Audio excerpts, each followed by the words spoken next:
Alex, it's been a little bit of a bumpy start to the season, but I guess you got some good news today with the Kristian Campbell contract extension. How good does it see the organization investing in a young player like that? Yeah, I mean, he's a unique athlete, a unique player, excited about his future, and they work hard during spring training and obviously the first few days of the season to get it done. And everybody's excited.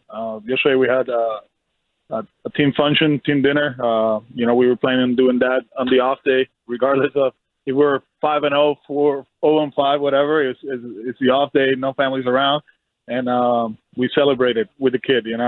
Actually he picked up part of the tab, which is amazing.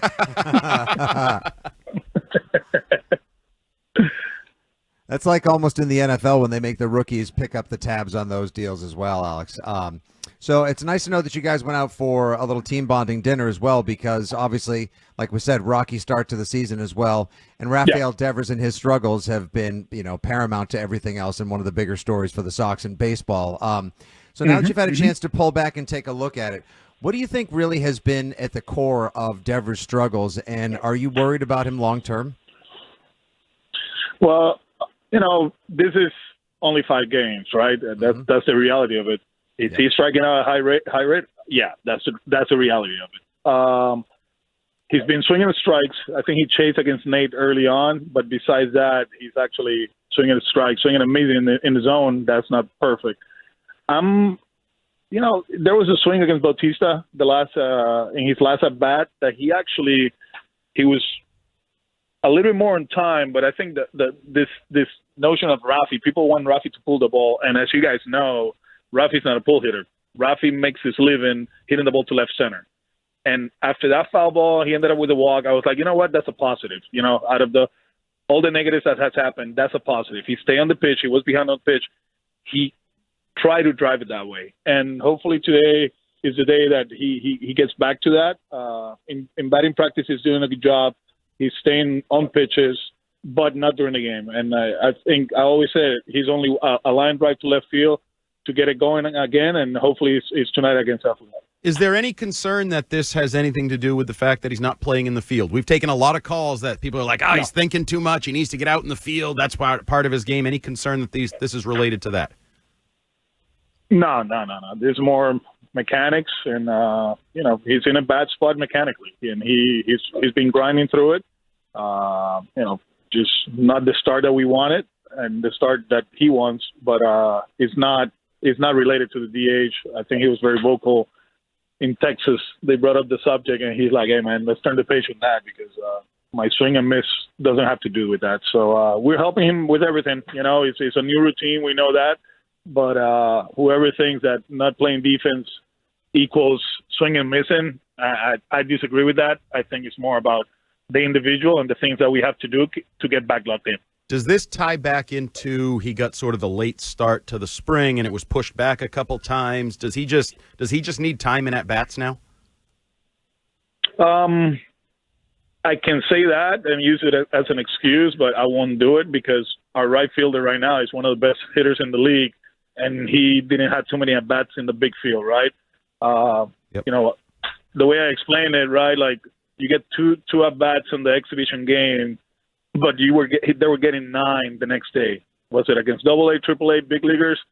All depends a day, but they were getting plenty of at bats in the backfields. Obviously, the adrenaline, the third deck and the lights are different, right? When it starts here, but I think as the repetitions and the at bats to get ready for the season, he was in a good spot. Red Sox manager Alex Cora joins Andy Hart and Nick Fitzy-Stevens here on WEEI Afternoons.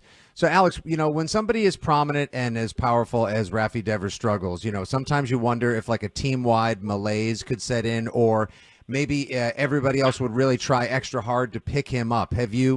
Could that possibly explain maybe just some of the overall offensive struggles and the fact that the team has struck out a bit too much, coming off of what seemed like a very positive and productive spring training in Florida? Yeah, it was good, but this is different, and I think Nate did a good job spinning the ball against us. DeGrom was a different game plan for him, right? He spun the ball, so it's on us recognize when things are changing during the game. We have to make adjustments. We've been behind in the count a lot. And as you guys know, when I got here in 18, the two things that I said right away in the press conference was like hunt pitches early in the zone and do damage, right? And sometimes you get caught up on like, well, we got to take pitches, we got to do this, we got to do that because we're not scoring runs, and we should do it the other way around, right? Like if they're attacking us, let it eat, right? Hit the ball hard. That's the most important thing. We've been struggling against fastballs, which is a little bit different than what I expected, and right now there's some guys hitting outside. Jeremy is here, Trevor is here, Casas, Campbell. They're preparing. We just have to execute. And honestly, I think everybody knows that we will hit. It's just a matter of time. And hopefully it's today. Come here, win tonight, win the series tomorrow, go home, have a great weekend, and get the season rolling at home. It's funny, when we talked to you a week ago, we were talking about the excitement and the buzz of spring training and everything building and the energy. And it's like, 5 games later, you're 1-4. And 5 games, honestly, you could have won, right? You're a couple hits away, 1 or 2 hits, key hits in each of those games. It's not like you're getting smoked. But is this the reality of Major League Baseball? Is this the reality of baseball in general, life in Boston? Like, you were feeling so good a week ago. Now we talked to you and your team's a little bit down in the doldrums. Is that even keel you need to keep the players on? You got to be consistent in your preparation. Don't get caught up on the highs and lows of the season. Losing 4 straight sucks. That's the reality of it, right? But if you start getting caught up on the results and you forget about the process, right, and how to do your thing, like you've been doing it your whole career as a player, as a manager, as a coach, we have to be consistent. And so far, we've been working the right way. It's just a matter of the results start happening for us. Alex, as the Sox have struggled offensively, meanwhile, down 995, the evil empire of the AL East has gotten off to quite a hot start offensively, and the torpedo bats have been one of the big storylines of the start of the season as well. So will there be a big shipment of some oddly shaped bats making their way to Fenway on Friday, and how do you feel about them? I don't know, but I mean, business-wise, whoever came up with that, I think there were torpedo bats back in the day, Easton's, right? But whoever came up with that, and is making those bats is making a lot of money, because I bet there's a lot of players right now calling their agents and ordering bats, and that's the reality of it. I actually, I have read about it. We have talked about it. I think Alex has one now, or he ordered one, and we'll see what happens. But I think at the end of the day, it's big leaguers doing their thing, right? Pitches in the middle of the plate, putting good swings on it, and like you said, they got to a hot start. They did. We touched on the Campbell extension, but you had a much bigger contract extension earlier this week. Garrett Crochet gets locked up for 6 years. He actually was on the mound for the only game you guys won so far this season. How important was it to get that done? I know there were questions about he didn't want to negotiate during the year, and then we wake up and find out he's going to be your ace for the next 6 years. How important was that? I think it's important for the organization. We've been talking about adding pitching and having that ace, that guy every 5 days that, he's going to extend winning streaks and he's going to stop losing streaks, right? And he's a presence. I don't know if you guys have been around him, but when he's a big dude that, has a quote-unquote killer mentality on the mound, I think in the first game, actually, he was a little bit hesitant. He didn't want to get caught up on the whole opening day thing, and the stuff was a little bit down. I expect the other side today, and I'm very happy. He's a great teammate too. He's there with Tanner and with Walker and leading the charge of the starters. And I think the city of Boston are going to enjoy his career with the Red Sox. Alex, one of the storylines that'll continue all season long likely will be the kids in Worcester and when and if they might make it up and how they're doing. And right now, there's a two-prong update, if I may ask, about the Woo Sox. Reports are Brian Bayo looks very good so far in his rehab starts with the Woo Sox. So how long till possibly we may see him up with the big club? And also, with Roman Anthony literally almost tearing the cover off the baseball with the way that he's hitting it, how long I mean, he's absolutely mashing. How long could he possibly remain down there? That's the second one. I cannot answer that one because at the end of the day, he will push, for us to make decisions, right? Yep. How soon or how late, we'll see, right? And that's the reality of it. With Bello, he's going to start on Sunday in Jacksonville again. We got Giolito starting today, so the guys are feeling better. They're making strides. I think the stuff yesterday was eye-opening, to be honest with you, from Bello. That's what we wanted to. He was behind, but, he'll be with us soon, but he still has that one on Sunday, and then we'll reassess the situation. Alex, I remember when we talked to you last fall, you were sort of joking that you honestly hadn't seen a lot of live at-bats or at-bats of any kind from some of these prospects. You went on YouTube and watched some of them. Is it safe to say, like Red Sox fans, you kind of have an eye on Worcester now that you have a little more experience with a lot of these guys and you know that they are part of your future and probably pretty soon? Yeah, I always do. I've done it in the past, but there's certain things that I look for. You guys love the exit velocity. I love controlling the strike zone, and that's something I saw throughout camp, I think Roman is the best at that.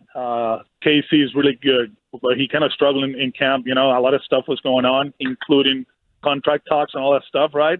But if you dominate the strike zone, you're going to be okay. And that's what we've seen from those two. Marcelo actually was expanding early in camp, but he finished strong. So they're good players, man. They're really good players. There's others that are great too. And as you guys know, it takes more than 26 guys to win the World Series. It takes more than 40 guys to win the World Series. And I truly believe that at one point they're going to contribute here. Alex, save for a slight struggle from Slayton the other day, bullpen has looked really, really good, especially a guy that I think is pivotal to not only staying in games but winning and hanging in all season long, and that's Garrett Whitlock. How refreshing is it to see him come back from the injury and look like his prime self that you could deploy almost anywhere in any game at any time?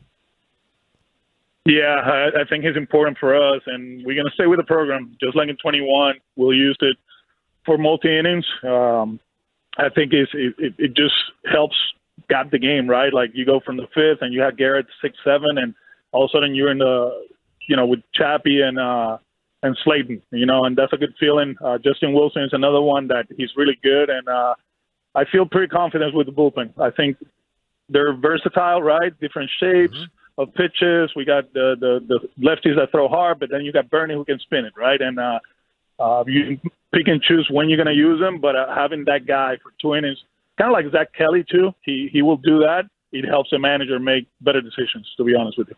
We touched on it earlier with Garrett Crochet, but being an ace, being a stopper, it's very early in the season, but coming off an off day, coming off the contract extension, how big of an early season start is this tonight for him? It's an important one for the group. Let's put it that way. We don't like losing. We have lost 4 in a row. We still got a chance to win the series, but for that to happen, we have to win tonight, and we got the right guy on the mound.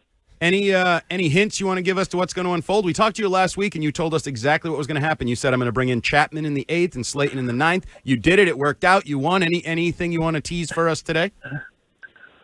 How about score 10? That'll be cool. Oh, I like it. Win it 10-1. How about that one? So everybody can breathe. Perfect. That'll be cool. I'm going to my app and I'm putting the money on the Sox tonight. Big blowout win. All right, Alex. We'll talk to you next week. Enjoy the week. Thank you, guys. Be well.